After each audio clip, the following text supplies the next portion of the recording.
ये आज आपके साथ ये चौथा साल जारी है।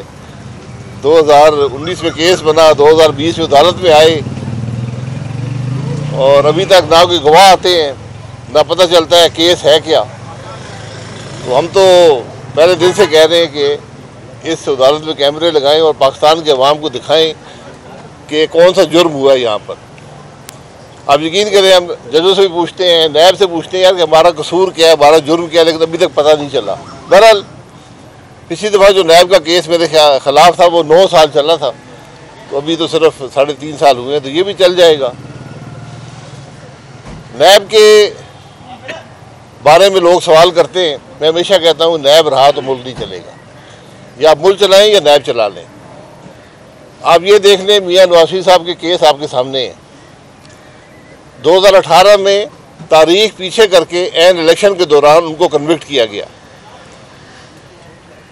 उसके 6 महीने बाद दूसरी कन्विक्शन की गई। जज ने कहा कि मैंने ब्लैकमेल होकर ये फैसला दिया है।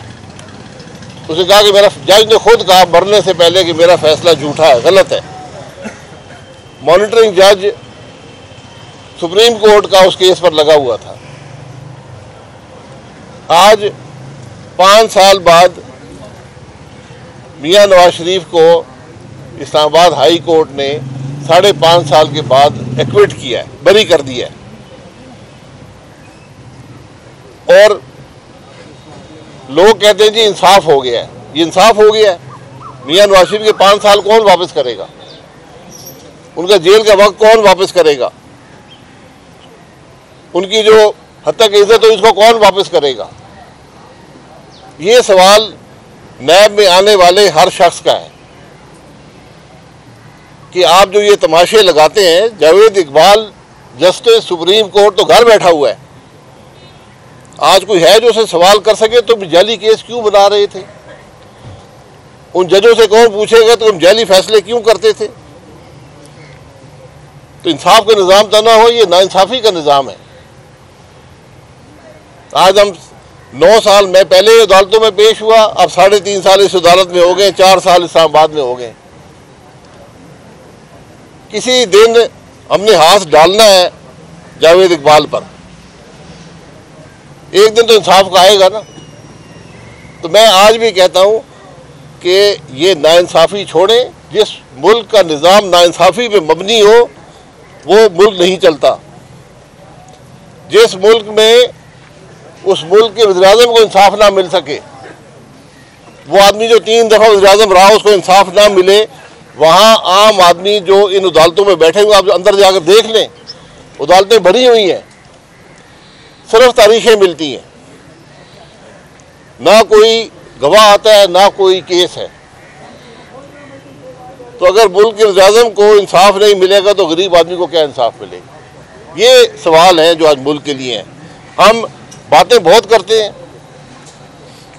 तरक्की की बात करते हैं, मुल्क की मईशत की बात करते हैं। जिस मुल्क में अदालती निज़ाम महफूज नहीं होगा, वो इंसाफ नहीं देगा, वहाँ ना तरक्की होगी ना मईशत आगे बढ़ेगी। ये बातें समझने की हैं। अगर नहीं समझेंगे, दूसरे ममालिक को देख लें जो तरक्की कर रहे हैं, तरक्की कर चुके हैं। बुनियादी चीज़ अदालती निज़ाम है, इंसाफ का निज़ाम है, उसके बगैर मुल्क आगे नहीं चलते। शुक्रिया। शाहिद साहब, आप मियाँ साहब की बात की, मियाँ साहब को तो अब इंसाफ मिलना चले, देर से ही मिल तो रहा, आपको इंसाफ नहीं मिला। दूसरी बात यह कि जहाँ तक इंसाफ ना मिलने की बात है तो भुट्टो साहब को भी इंसाफ नहीं मिला, बेनज़ीर भुट्टो साहबा को भी इंसाफ नहीं मिला। तो है ये तो मुल्क का निज़ाम ही शुरू से ही नहीं, उसको बदलेंगे नहीं, फिर यही ना, अगर नहीं बदलेंगे तो फिर खराबी होगी। इंसाफ यहाँ पर इंसाफ ये मिलता है, वो कहते हैं हम आपको यहाँ तो कन्विक्ट कर देंगे, आपकी कन्विक्शन करा देंगे, आपको जेल भेज देंगे, फिर जाके हाई कोर्ट से आप जस्टिस ले लें। लेकिन ये जो 5 साल का अरसा गुजर गया, 5.5 साल का, इसका हिसाब कौन देगा? ये हिसाब जस्टिस जावेद इकबाल को देना पड़ेगा। मैं आपको आज भी कहता हूँ, वो आदमी सोच ले, आज माफ़ी मांगे इस मुल्क के अवाम से, जिन लोगों के साथ उसने जुल्म किया उनसे माफ़ी मांग ले, तो शायद आखिरत में बचत हो जाए। ये मामूली बातें नहीं हैं। आप जिन कुर्सी पर बैठते हैं, जिम्मेदारी की कुर्सियाँ होती हैं। इंसाफ की कुर्सी पर बैठते हैं, बहुत बड़ी जिम्मेदारी होती है।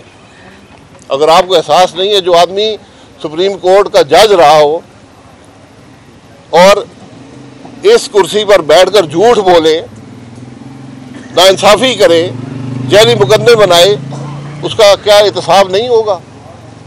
जनाब मियां साहब तो आप माशाल्लाह मुकदमात से बरी हो रहे हैं, इंसाफ भी मिल रहा है। ये बताएं कि आपका विजन क्या कह रहा है? क्या उनकी नाअहली जो ताहयात नाअहली वो ख़त्म होने वाली है और क्या दोबारा वो वज़ीर-ए-आज़म बनने जा रहे हैं? नंबर 2, क्या आपने मुबारकबाद दी उन्हें बरी होने की? लेकिन पहली बात है, फिर आपने कहा इंसाफ मिल गया। मैं क्या कह रहा हूँ? बज़ाहिर इंसाफ नहीं है। 5 साल आपने एक शख्स के साथ ज्यादती की, फिर कहते हैं इंसाफ मिल गया। तो जो नाइंसाफ़ी जिन्होंने की उनको, उनसे इंसाफ कौन लेगा? बाकी आप ये बता दें कि कौन सी पाकिस्तान की दफ़ा है, आइन में कहाँ पर लिखा है कि आप किसी को ताहयात नाअहल कर सकते हैं? बता दें।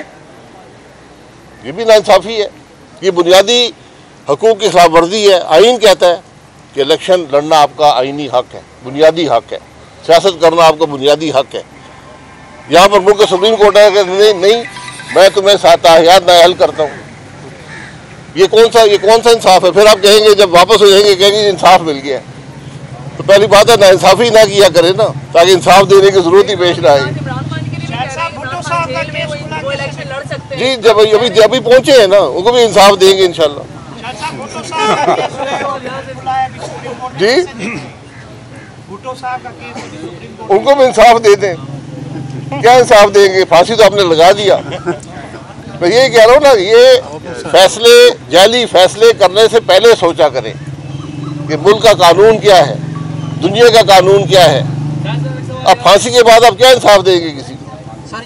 सर ये बताएं कि आपने कहा कि इलेक्शन जो है इस माहौल में नहीं लड़ सकता। गुज़िश्ता दिनों में एक चैनल पे आपने प्रोग्राम में कहा है, क्या आप एक सियासतदान हैं तो सियासतदान को क्या मैदान खाली छोड़ना चाहिए? देखिए, मैंने ये कहा है कि जो आज मुल्क के सियासी हालात हैं, इसमें इलेक्शन कुछ नहीं देगा। एक बड़ी ख़राबी पैदा होगी, मैं उस ख़राबी का हिस्सा नहीं बनना चाहता।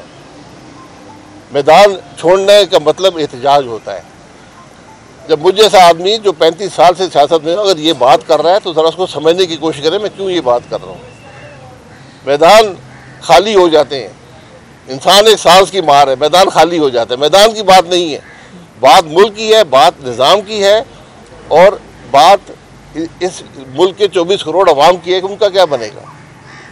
शाहिद साहब, ये जो भाई ने सवाल, पीटीआई में जा रहे हैं, क्या कुछ इस तरह की खबरें दे रहे करते? यार, मेरी उनसे 6 साल से मुलाकात नहीं हुई। अपनी क्या राय है? मैं राय नहीं दे सकता इस बात। अच्छा, आप कह रहे हैं कि मौजूदा हालात में इलेक्शन आप नहीं लड़ रहे, क्या हालात से खौफजदा हो गए क्योंकि आप पिछले इलेक्शन में आपको हरा दिया गया था, या मिफ्ता इस्माइल और मुस्तफा नवाज की दोस्ती की वजह से आप इलेक्शन नहीं लड़?